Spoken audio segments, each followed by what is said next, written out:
মাফরাক বিমানঘাঁটি ধ্বংস করার পরিকল্পনা বাস্তবায়িত হওয়ার আগেই ইসরায়েলি বিমান বাহিনী নিজেদের দুটো যুদ্ধ বিমান হারায়। এর মধ্যে একটা বিমানকে ভূপাতিত করেছিলেন যে পাইলট, তিনি বাঙালি, তার নাম সাইফুল আজম। সময়টা ছিল 1966 সালের 5 জুন। ওই দিন তপ্ত বিকেলে ইসরায়েলের 4টে ফাইটার জেট অর্থাৎ যুদ্ধবিমান জর্ডানের মাফরাক বিমানঘাঁটিতে আক্রমণ করে। উদ্দেশ্য ছিল ওই ছোট্ট দেশের বিমান বাহিনীকে শেষ করে দেয়া।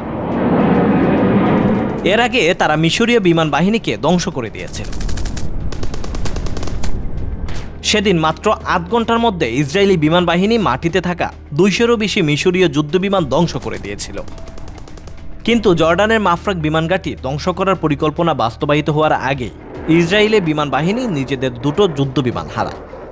এর মধ্যে একটা বিমানকে ভূপাতিত করেছিলেন যে পাইলট, তিনি বাঙালি, নাম তার সাইফুল আজম। অর্থাৎ 5 জুন জর্ডান বিমান বাহিনীর যুদ্ধবিমান উড়ানোর সময় তিনি ইসরায়েলি যুদ্ধবিমানকে গুলি করে ভূপাতিত করেন। এর ঠিক 2 দিন পর 7 জুন ইরাকের বিমান বাহিনীর একটা বিমান উড়ানোর সময় আরও দুটো ইসরায়েলি যুদ্ধবিমানকে ভূপাতিত করেন।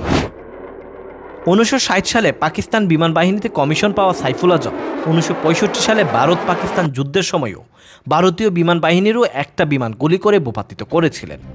Pakistan and it's air force observation of the pilot বইয়ে মনসুর শাহ লিখেছিলেন, আমাদের পাকিস্তানের বিমান বাহিনীর টেকনিশিয়ানদের 35% এবং সাইফুল আজমের মতো চমৎকার পাইলট সহ বিমান চালকদের 1/4 ছিলেন পূর্ব পাকিস্তানের। পাকিস্তানের পাইলট লেফটেন্যান্ট পদে থাকাকালীন 1965 সালের যুদ্ধের সময় ভারতীয় যুদ্ধবিমান গুলি করে ভূপাতিত করার পর তাকে পাকিস্তান সরকার সামরিক পদ সিতারাই জুরাত দিয়ে সম্মানিত করে। এরপর 1966 সালের শেষের দিকে তিনি জর্ডান বিমান বাহিনীর উপদেষ্টা হিসেবে নিযুক্ত হন। পরের বছর আরও একটা যুদ্ধে লড়েন তিনি। ওই যুদ্ধে একদিকে ছিল ইসরায়েল, অন্যদিকে জর্ডান, মিশর, সিরিয়া ও ইরাক সহ আরব দেশগুলোর যুদ্ধ। ইসরায়েল হঠাৎই মিশরীয় বিমান বাহিনীর উপর হামলা চালানোর সূত্র ধরে যুদ্ধের শুরু হয়। মিশর হঠাৎ বড়সড় ধাক্কা খাওয়ার পর জর্ডানের বিমান বাহিনীকেও সতর্ক করে দেওয়া হয়েছিল।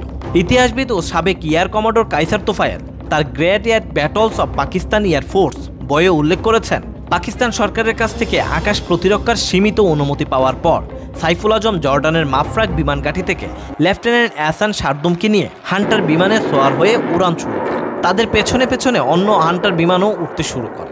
মরুভূমির ধুলাবালি এবং উত্তাপের কারণে দৃষ্টিশক্তি 1 মাইলেরও কম ছিল। শত্রুর কোনো চিহ্নই দেখা যাচ্ছিল না। সাইফুল রাডারের মাফরাক বিমানঘাঁটির দিকে ইসরায়েলি বিমান আসছে কিনা জানতে চাইলে জবাব আসে হ্যাঁ।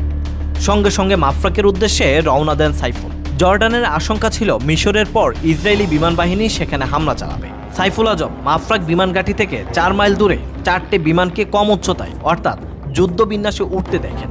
অনুমান করেন যে এটা ইসরায়েলি মিস্টিয়ার বিমান। সাইফুল সঙ্গে সঙ্গে এমন এক বিমানের ঠিক পেছনে অবস্থান নেন যেটা হামলার জন্য দিয়ে যাচ্ছিল।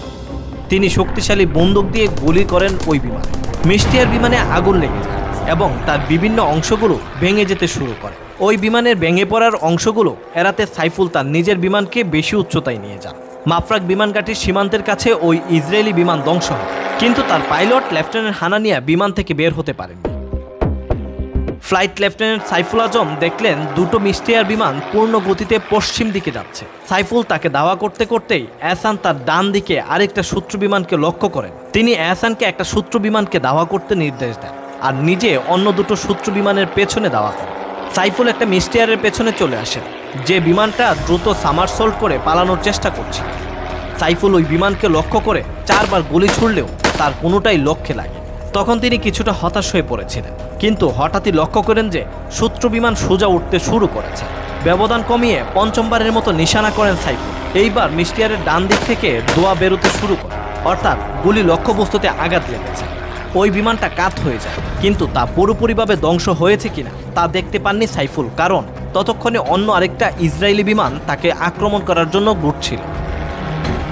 জ্বালানি ও গোলাবারুদের অভাবে সাইফুল পিছু হটার সিদ্ধান্ত নেন এবং মাফরাকে ফিরে আসেন। তার আশঙ্কা ছিল মাফরাকের রানওয়ে হয়তো কাজ করার মতো অবস্থাতেই নেই, তাই তিনি সমস্ত বিমানকে এয়ারফিল্ডের উত্তরে অপেক্ষা করার নির্দেশ দেন। কিন্তু আশ্চর্যজনকভাবে তাদের রানওয়েতে অবতরণের অনুমতি দেওয়া হয়।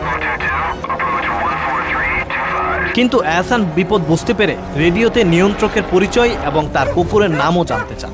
যা আসলে একটা গোয়েন্দা কোড ছিল। সেই সময়ে একই জর্ডানের নিয়ন্ত্রক রেডিওতে এসে মাফরাকে অবতরণ না করার জন্য সতর্ক করে। এহসান শারদুমের উপস্থিত বুদ্ধি তাদের দুজনকেই এই বিপজ্জনক ইসরায়েলি ফাঁদ থেকে রক্ষা করেছিল।